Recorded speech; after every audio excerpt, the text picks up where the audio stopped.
Hoyoverse just made a huge gamble with Chapter 9EX that will change Part 2 forever, and it will either make Part 2 a lot better or run it into the ground. But before I talk about that, I have to explain why I'm so late to the party. Chapter 9EX came out a while ago. It's been over a month at this point. I did play it when it first came out, but I was occupied with something else at the time that took all of my time. I was busy making the biggest video I've ever done. I don't normally promote second channel content here, but this video took me over a month. I'm very proud of it. If you like the theory content I do here and also like deep dives into underrated ARGs that deserve more attention, this is the video for you. I'll leave a link in the description. With the shameless self-promotion out of the way, let's get on with the video. Chapter 9EX was really good. I'd say this is the best chapter we've had since Chapter 6, and that's amazing. It doesn't start out great though. The chapter starts with Dreamseeker suddenly remembering all her interactions with Vita, as well as all her past failures as a reward for clearing Level 2, or Sector 2, as they call it. That's a cool reveal. That's not the bad part I was talking about. I was talking about the part right after where Dreamseeker says she wants to say goodbye to her friends. I've been noticing this since Chapter 39. The new writers like doing this thing where at the end of every act we have a goodbye chat with everyone before we go off on our next adventure. Maybe I'm just being a bah humbug about it, because visiting characters you haven't seen in a while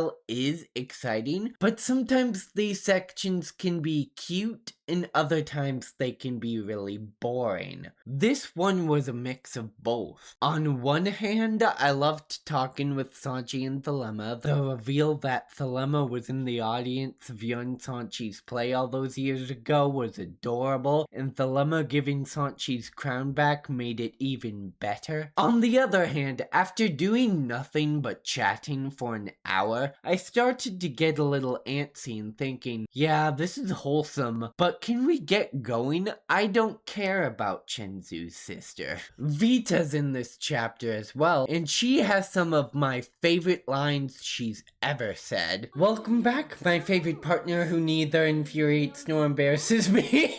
The least of my worries during this dream-seeking journey. Did you say your proper goodbyes to those delightful digital beings you call friends? That is the most passive-aggressive statement I've heard from you in this entire game. Among all the friends I've made so far, you're indubitably the most sensible and adorable one. Thank you. I'm trying to find the passive aggressiveness in that, but I can't. Is the joke everyone hates her so she has no friends except for Dreamseeker? This is why I love you, Vita. This chapter also has a lot of cute things in it. We already had the moment with Sanchi and Thelema, but we also have Leylah making her debut in part 2, lecturing everyone to stay safe like a mother would do, Rita spying on Durandal and making a cute support analysis on her, just gushing about how great she is, and my personal favorite, Valiona's letter. My heart swelled up so much when I was reading it. It reminded me of that scene in chapter 23 that I really like. I love tsunderes, man. Enough about all of that though. This is where the chapter really gets good. We meet up with May and Bronya, who say after beating Sector 2 they got a signal from Mars, but it was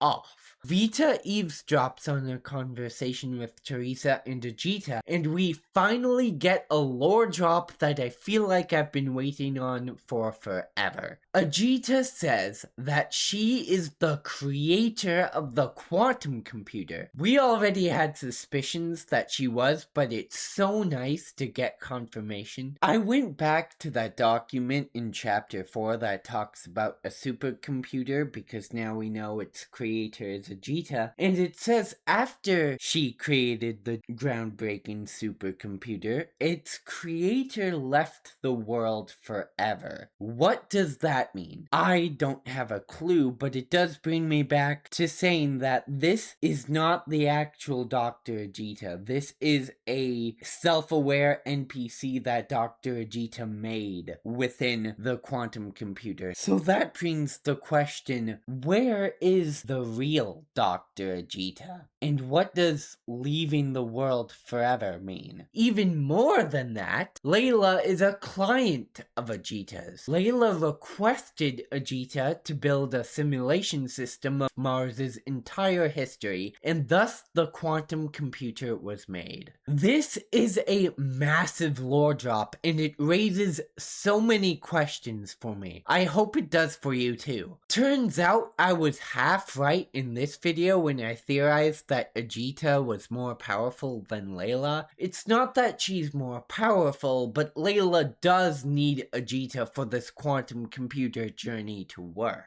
This means that the quantum computer has just been one of Ajita's gadgets this entire time. Ajita truly is the most important character of part 2, because if she wasn't here, there would be no quantum computer and none of this would have happened. Even more than that, I think her facade dropped a little. For most of this arc, she's been playing nice and being helpful. She hasn't been weird apart from those 2 times. But now Ajita says that Leylah allowed Ajita to witness the entire dream-seeking journey. Does that mean she's been watching Dreamseeker die over and over again, repeating the same things? Essentially watching her torture and doing nothing about it? That's not very nice of you, Ajita. And if that's true, why'd you butt in now? What's the point of that? We'll get back to Ajita later, but for now, let's talk about the other side of the equation, Leylah. The big question is, why would she want Ajita to make this massive quantum computer that goes through all of Mars's history? Well, we find out later in the chapter that this is all for Dreamseeker. Everything in the quantum computer is history that Leylah went through because she wants Dreamseeker to repeat her same path and come to the same conclusion as her. I guess her motives haven't really been properly explained yet, but I'm going with that. This brings me to the confrontation between Dreamseeker and Leylah. This is what I wanted in chapter 9, and they nailed this in my opinion. This confrontation consists of Leylah trying to convince Dreamseeker that she has done nothing to save anyone, and no one truly cares about her. May and Bronya have just been using her to help save Kiana. I would say Leylah's wrong here, but Bronya was pretty rude for no reason earlier. When she saw you, she gave a slightly awkward smile and looked at you with this hopeful expression, like she's desperately wishing she had selective amnesia about you. Hey, what? Now that I'm thinking about it, this could have been Leylah. She does have the power to control Dreamseeker's thoughts, and this was out of nowhere and weirdly mean. Leylah eventually does break Dreamseeker, telling her to take on her names and memories because Dreamseeker has only existed for one purpose: Senadina. Wait, was that what all this was about? I'm not gonna lie, Leylah, even Otto wasn't this dumb. You requested Ajita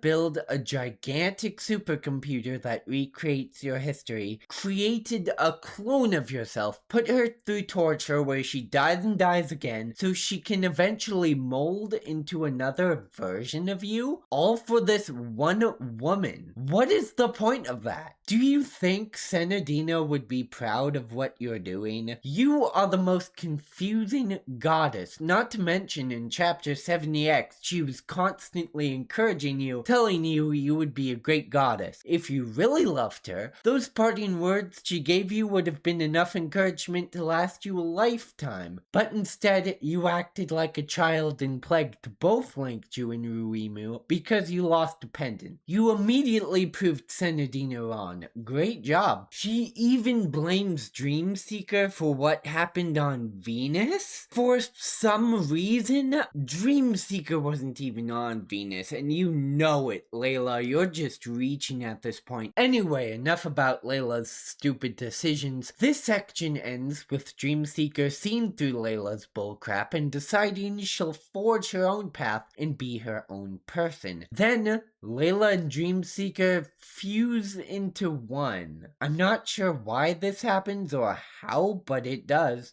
Right before they fuse, Leylah says that rat taught you useless tricks again. Earlier, she said the rat's Venus, so I can only assume she's talking about Vita here, since she's the only person from Venus. We do know that Leylah has a history with Vita. It's been hinted at. We still do not know what that's about, and we need answers. It's unclear what happened with Leylah. Is she fully dealt with, or will we see her again? Is there more to her character? Was she only doing this for Senadina, or did she have another agenda? Only time will tell, but for now, let's move on to the gamble I mentioned at the beginning of this video. If you played this chapter, you know exactly what I'm talking about. It starts off with Vita learning the signal they got after clearing Sector 2 was Kiana saying time was running out. Whatever that means. She then made a plan with Dreamseeker where Vita hacked into the quantum computer to give her and the team access to all of the sectors, and they're skipping to the first one in an attempt to throw Leylah off and not follow the designated path she made for Dreamseeker. Basically, it's Hoyoverse's way of saying, remember all those cool locations we showed you back in that chapter 1 cutscene? Yeah, you're not going to those places anymore. Now you can write this off as Hoyoverse being too lazy to put all these locations in the game. You can say Hoyoverse is freaking out because part 2 is not being received the way they want, so they made a last minute decision to cut the majority of the story and jump to the final sector. I sure took it that way at first. I haven't seen much of the community reaction to this, but I imagine some people are disappointed. I was disappointed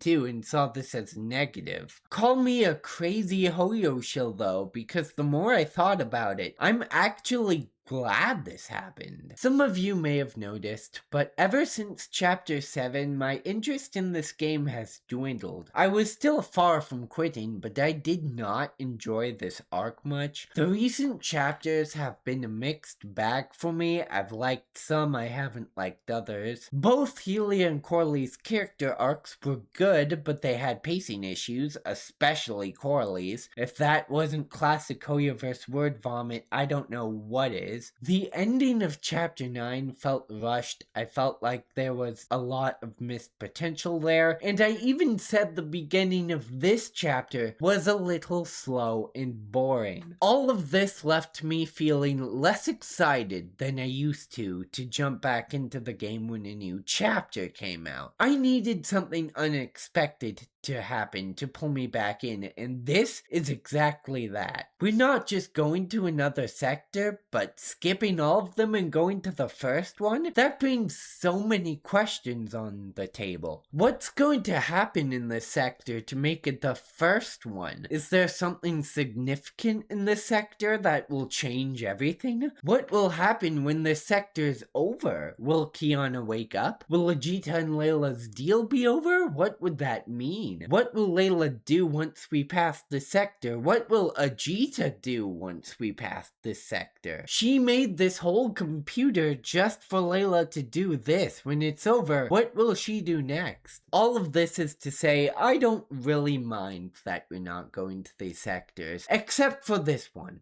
This sector looked the coolest out of all of them. I was looking forward to it, and I'm a bit sad we're not going there anymore. The last thing I want to mention about the sectors is that 2 of them that appeared in the Chapter 1 cutscene are not shown here. These 2. Now, we didn't actually see the first sector, so one of these has to be the first sector, and that makes sense. But what's the other one? Weren't these all the sectors Leylah wanted Dreamseeker to go through? Are one of these a bonus sector? What is that one for? The chapter ends with Dreamseeker waking up in the first sector and Senadina greeting her saying, "You're finally awake, little sleepyhead from the future." And it's not the Senadina with a crack in her chest. It's Goddess Senadina. Little Sleepyhead is what Senadina calls Leylah, but from the future? Is she talking about Dreamseeker? Goddess Senadina is the most confusing part of part 2 as a whole for me. She appeared to Dreamseeker in the first chapter to make a covenant saying she will save the world, and has never been seen again until now. If this quantum computer is made to recreate Mars's history, what is Goddess Senadina's role here? Why can she talk to Dreamseeker directly? Is she another self-aware person like Ajita? I want to go back to Ajita for a few minutes because I'm not done with her. I have been on this Ajita is evil theory for a year and a half now, and I promise that I will stop once she stops doing suspicious things, but that's not happening. We already talked about how she has potentially watched Dreamseeker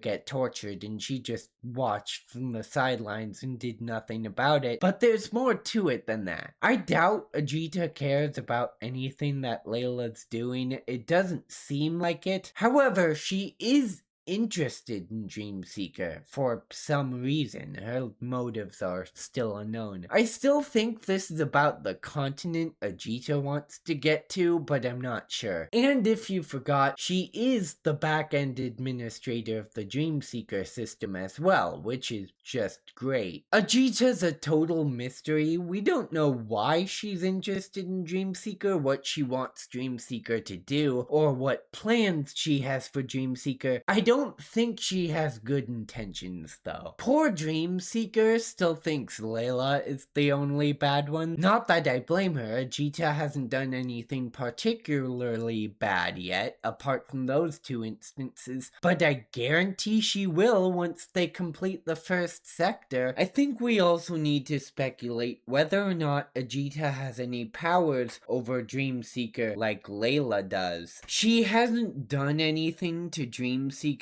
yet, but I mean, she is the back-end administrator of the Dreamseeker system, and Dreamseeker's programming language is Ajita++. I wouldn't be surprised if there were some strings Ajita could pull. Before I end this video, I have 3 more things I want to touch on. Vita. We never have really known why she's here. She just causes chaos wherever she goes. But in this chapter, we learned that she was Dreamseeker's companion throughout all of the failures in Sector 1. It made me think, why is Vita helping Dreamseeker? Well, helping in her own Vita-like way. Is it because this situation that Dreamseeker is in, being trapped and tormented by an evil goddess, is so similar to what she went through with Thaw that she actually wants to help Dreamseeker get out of this? Or is she merely a selfish villainess who just wants to have fun? Also, does Ajita have something to do with Kiana's coma? That sounds way out of left field. There has been no evidence to support that claim, but I just find it strange that every time we complete a sector in the quantum computer that Ajita created, a signal from Kiana comes in. I'm just saying we may need to look into that. Finally, Kiana says that time is running out. I'm guessing for us to save her. Maybe she's talking about the Sky People since this takes place in 2024, only 2 years before a post-Honkai Odyssey, but that's just a wild guess. That's everything I wanted to talk about. It's been a while since I dissected a chapter like this. I missed it. Let me know if you have any other theories in the comment section down below. As for my thoughts on all of this, I'm feeling really bad for Dreamseeker. Her situation's worse than Vita's. She's not getting tormented by one goddess, she's getting tormented by 2. We can only guess what what will happen next. Leave a like if you enjoyed this video, subscribe for Honkai theories just like this one, and I will see you in Chapter 10.